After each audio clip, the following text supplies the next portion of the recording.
On the morning, my son-in-law slid an envelope across my kitchen table and told me my $3 million ranch had been sold. I laughed so hard I nearly fell off my chair. $16,000, he said, was my cut. Then with a smirk, he added that it was time for me to move into a nice facility where I could go die somewhere else. He thought he had won. He thought he had stripped me of my home, my dignity, and my future. What Jake Patterson didn't know was that beneath the soil of that ranch lay something he could never have imagined, evidence that powerful men had spent years trying to bury evidence that was about to make my betrayal the beginning of their downfall. My name is Dorothy Williams, though most people just call me Dot. I am 68 years old, widowed, and for 37 years I poured my heart into a stretch of land in Montana. It was more than a property. It was where my late husband Robert and I built a life. Robert was a county planning commissioner, quiet but meticulous, a man who believed in order and justice. When he died in 2018, I thought the hardest chapter of my life had ended. I was wrong. The true storm waited in the shape of my only daughter, Emma, and the man she married. Jake had always been ambitious, but not in the way that builds anything. He believed shortcuts were smarter than sweat. He believed that charm could replace character. And somehow, Emma mistook that arrogance for confidence. Over the years, I watched him circle my ranch like a vulture eyeing its value, hinting about unlocking equity, pressing Emma to convince me to sell. I had always brushed him off until the morning he barged into my kitchen and announced that my land was gone. "Emma has power of attorney," he said, puffing up his chest. "All perfectly legal." He handed me the envelope, $16,000 for property worth 200 times more. I stared at him and began to laugh. It was not the laughter of amusement, but of recognition. I recognized the kind of man who thought the game was finished when he'd only moved his first piece. After he left, I examined the paperwork. The signatures were not mine. The supposed doctor's report declaring me incompetent did not exist. Jake thought he was clever, but he had overlooked the truth. I remembered everything, including never granting anyone power of attorney. Still, legal battles are tricky. I went to one lawyer who shrugged, said it would be difficult to fight, and implied maybe I really had forgotten. That was when I decided to fight on my own terms. My friend Margaret from book club, a retired paralegal, pointed me to Patricia Chen, a woman known for tearing apart elder fraud cases. Patricia's sharp eyes scanned the forged documents and immediately saw what I saw: fraud. But when she asked if I had anything else to strengthen the case, I hesitated. Because what I had buried on that ranch was more than a legal tool, it was dynamite. 7 years earlier, Robert had uncovered evidence of widespread corruption in county development projects. Wetlands destroyed, bribes paid, permits pushed through illegally, all tied to a developer named James Bradley. Robert had gathered photos, bank records, recordings, and was about to hand them to the FBI when he died suddenly of what doctors called a heart attack. But I knew my husband. I knew his health, his habits, his meticulous fear that someone might try to silence him, and I knew where he hid his files. Beneath the oak tree on the southwest corner of our ranch, Robert buried a waterproof container filled with evidence. He told me once, "Dot, if something happens to me, this is our insurance." For years, I left it untouched, waiting for the right moment. And now that Jake and Emma had sold my land to Mountain View Development, an alias for Bradley's company, that moment had arrived. I contacted Agent Sarah Morrison, the FBI contact Robert had trusted. When I explained what had happened, she leaned across our cafe table and lowered her voice. "Do you realize what you've just told me? Bradley has been looking for that evidence for years." The plan came together quickly. With the FBI's help, I would return to the ranch under the excuse of collecting my late husband's things. Hidden in his old toolbox was a metal detector and notes marking the burial spot. While Emma fretted about her yoga class and followed me like a suspicious guard dog, I casually paced out the distance from the oak tree to the boulder Robert had used as a landmark. That night, under cover of darkness, Agent Mike Torres and I hiked to the spot. My heart pounded as the metal detector beeped as soil gave way as the corner of a metal case emerged. We had just lifted it free when headlights appeared on the main road. Bradley's men. They had come with heavy equipment searching for the same treasure we had already taken. Hidden behind rocks, I listened as they cursed, scanning with detectors, frustrated at finding nothing. When we slipped away to the van, adrenaline still surging, I knew the war had only begun. The files inside the case were more damning than I imagined. Bank transfers, photographs, recordings of Bradley bribing officials, even whispers of a federal judge on the take. Patricia spread the evidence across her desk like cards in a winning hand. Sarah's eyes hardened as she confirmed it was enough to launch a full-scale operation. But then came the twist. Jake and Emma filed emergency motions to push the sale through faster. They were panicking. They had no idea about the buried evidence, but Bradley did, and now the trap was closing. Soon after, I received a call that chilled me more than anything Jake had done. "Mrs. Williams," the voice said smoothly, "this is James Bradley. I believe we need to talk." Bradley chose a restaurant where the carpet swallowed sound and deals vanished between dark wood panels. I arrived 15 minutes early to give the FBI time to settle into their seats at the bar and near the hostess stand, and to let the tiny wire in my ear feel like less of a secret and more of a shield. When he finally slid into the booth at exactly 1 p.m., he smiled the way a crocodile might smooth and old the eyes, doing none of the work the mouth pretended to. He talked about mutual interests and civilized outcomes, then lowered his voice until I had to lean in to catch the number. $2 million in cash in exchange for the location of whatever my husband had buried. He said the word embarrassing 3 times, historic twice, and harmless once, as if repetition could turn crimes into antique curiosities. When I asked what would happen to my daughter and son-in-law, he said he could make their charges disappear or make them bite. It was the neatest kind of blackmail, gilt-edged linen napkin, and impossible to mistake for anything but a threat. I told him I needed time. He told me not to take too much. After he left, the waiter came with the check and the relief of a normal voice. At 3:30 p.m. in the FBI office, Agent Sarah Morrison replayed the recording, her jaw tight at every careful ambiguity he leaned on.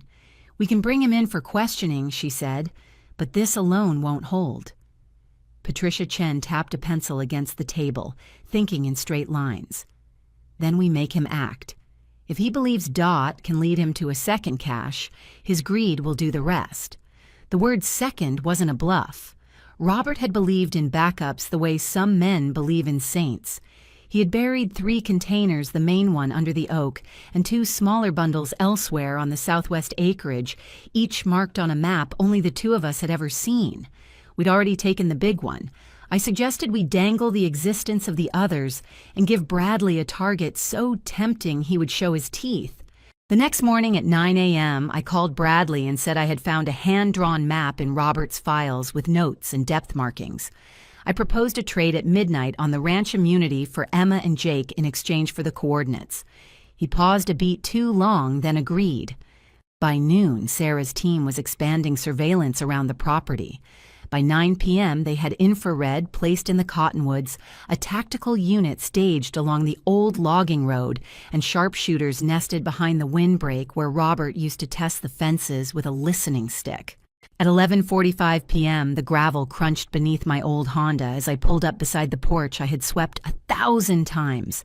I could smell dust and juniper and something metallic that reminded me of thunder. Bradley's SUV idled in the dark near the barn. 2 other vehicles lurked farther back, the shadows of large men slung beside them like extra coats. He stepped into the dim formal as a maitre d' and asked if I had the map. I handed him a folded paper marked with 3 red X's decoys that sat squarely inside the FBI's cameras and angles of fire. "We verify one," I said, "or there's no deal." He nodded to his men, who lifted equipment too professional to pass for curiosity. Compact augers, ground-penetrating radar, collapsible shovels with stamped serials removed. We walked toward the first X in a procession that felt ceremonial, like pallbearers for a secret. My heart hammered, but my feet remembered the land, the slight dip where the spring saturated the soil. Each May, the snagged wire looped around a post, the rock that looked like a sleeping dog. Bradley's men set their auger with silent competence while he watched me watch them. You know, he murmured your husband and I had a difference in philosophy. He'd have preferred to put good men out of work to protect a patch of weeds. I preferred to build. I said nothing because if I opened my mouth, the temper I had trained for 35 years of teaching would come out like a thrown chair. When the bit reached 3 feet, the man at the handle frowned. Another pass. Nothing. He switched to the radar, sweeping in deliberate arcs that sketched a quiet geometry over the clearing. Still nothing. Bradley's eyes shifted my way, calculating. Perhaps the next site, he said. Insurance, as they say. I felt the word thrum in my ear where the wire sat because it was our agreed signal. Insurance. I spoke it as if agreeing to a second chance. Then let's try the next one. You did bring adequate insurance for tonight, Mr. Bradley. The last syllable had barely left my tongue when the night split into commands, beams of white light, and the unmistakable clack of safeties clicked off. FBI, do not move. The men at the auger froze, hands up, tools clattering onto dirt. Bradley did not run. He turned slowly, put his hands where Sarah could see them, and looked at me with a calm that suggested he had prepared for this scene in every version of his life. Mrs. Williams, he said, as the red dot steadied on his chest, you've been busy. Sarah stepped into the ring of light voice flat and official reading charges that braided together conspiracy, bribery, obstruction, and attempted theft of evidence in a federal investigation. The agents cuffed Bradley first, then his men zip ties whispering like taut string. He did not argue. He merely offered me a tight smile and an old riddle of a sentence the story he said was far from over. By 2 a.m., the ranch was quiet again. The tactical vehicles rolled away. The wind returned to its small chorus in the grass. I exhaled for the first time since 11:45 p.m., and the relief made me dizzy enough to lean against the porch post Robert had stained every other spring. At 7 a.m., the headlines began to bloom. By 9 a.m., phones were ringing in offices where men had believed themselves untouchable for too long. By noon, the county was trading rumors like baseball cards, the developer in cuffs, the widow who outplayed him, the evidence that had slept under an oak tree while corruption strutted in daylight. I warmed my hands around a coffee mug and waited for the next knock I knew was coming. Not from Bradley's people, but from my own blood. It took until 2 p.m. before Jake finally called. His voice had shed its swagger and found its tremor. There were complications with the sale, he said. The buyers had concerns about surprises buried on the property. He asked if Robert had ever hidden anything, an old septic tank, farm equipment, or anything else. I let the silence sit until it felt like a lesson. Then I told him the truth he couldn't use, that I had never signed any authority over my life. He warned me against accusations and hung up fast. An hour later, Emma called breathless and brittle, asking what I had done to Jake and to them. I told her the only thing I still had left to give an opportunity. If they wanted a future shorter than a decade in federal prison, they needed to tell the FBI everything. At 5 p.m., I called Sarah and Patricia. The house of cards is swaying. I said, let's push. The knock on my daughter's front door came at 10 a.m. the next morning, not from me, but from federal agents with warrants. By noon, Jake and Emma were in custody, charged with elder fraud, forgery, and conspiracy. Their bail was set at $500,000 each, and by evening their names were in the same headlines as Bradley's. I read the newspaper in the quiet of my temporary apartment, the print smudging slightly beneath my fingertips. The photos showed them in handcuffs, Faces, pale eyes, wide like children, who had finally discovered that the world did not bend for them. For the first time in years, I felt something close to peace. Justice, imperfect and incomplete, had finally put on its boots. But the calm didn't last.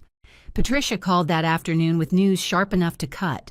Bradley's lawyer was already negotiating dangling cooperation in exchange for leniency.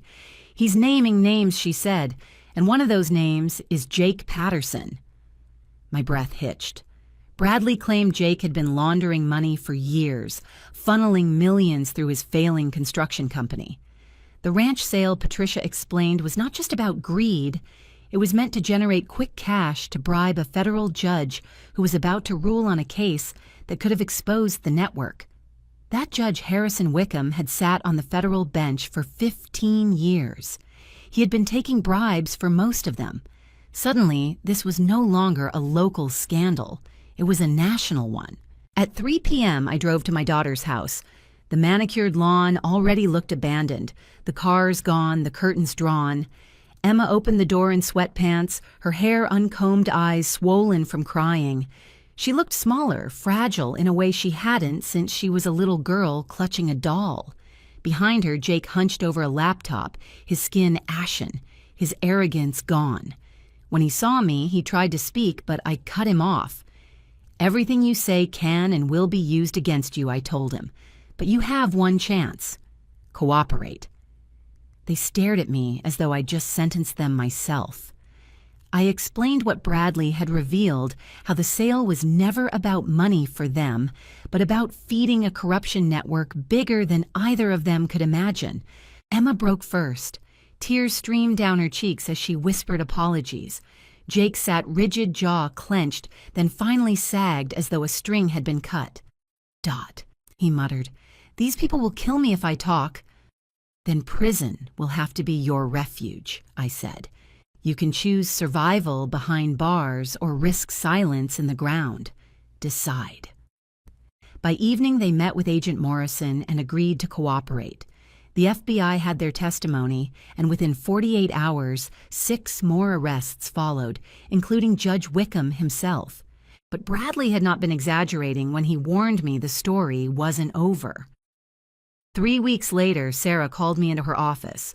Her desk was buried beneath financial records documents traced back to Jake's files. "Dot," she said, "we found something you need to hear. Judge Wickham wasn't just pocketing bribes. He had been the central coordinator of the entire corruption network, approving every major development project in the region for 15 years.